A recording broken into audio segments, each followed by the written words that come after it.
자, 다음 11번입니다. 행정통제에 관한 설명으로 바르지 못한 것은 그랬어요.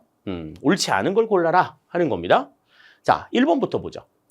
행정이 비교적 단순했던 과거 입법국가 시대에는 외부 통제가 중시되었지만 행정이 전문화되고 복잡해진 현대 행정국가 시대에는 내부 통제가 강조되었다. 그랬습니다. 그러니까 예전에는 그냥 외부 통제 중심이었지만 오늘날의 행정이 전문화가 되고 또 여러 가지 다양한 모습들이 나타나게 되면서 그 내막의 상황들을 알지 못한 상황에서는 통제를 이루기가 사실 조금 어려운 그런 모습들을 볼 수가 있습니다. 그러니까 이러한 현대 행정국가 시대에서는 내부 통제를 통해서 그 전문성을 바탕으로 해서 통제가 이루어져서 통제 결과를 그대로 받아들일 수 있는 이러한 상황들이 이루어져야죠. 1번 맞는 내용이 됩니다. 다음 2번. 2004년 국회 예산정책처가 출범함에 따라 국회의 정책 전문성이 강화되어 행정부에 대한 통제 능력이 상당 수준 향상될 수 있게 되었다.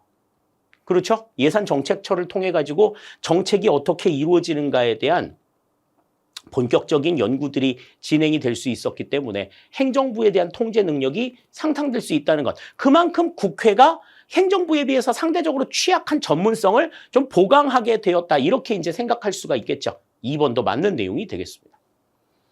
다음 3번.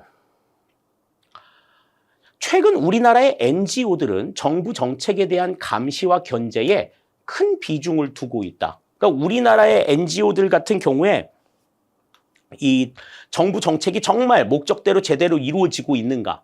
정부 실패를 일으키고 있지는 않는가? 여기에 대한 감시나 견제에 큰 비중을 두고 있다라고 하는 거죠. 그러니까 NGO나 시민사회의 목적 자체가 그러한 시장 실패를 아울러서 정부 실패까지도 일어나지 않도록 감시와 견제를 하는데 그 목적이 있다고 생각을 할 수 있겠어요. 3번도 맞는 내용이 되겠습니다. 그러니까 1, 2, 3번 다 맞는 이야기가 되겠고, 자, 다음 4번입니다.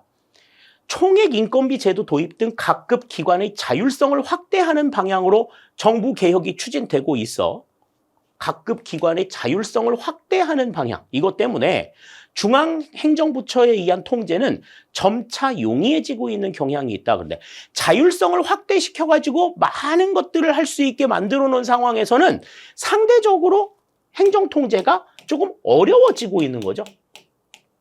곤란해지고 있는 경향이 있다. 이렇게 봐야 맞는 이야기가 되겠습니다. 4번은 그래서 틀린 내용이 될 것 같아요. 그러니까 바르지 못한 것은 4번이 정답이 된다. 이렇게 우리 생각할 수 있겠습니다.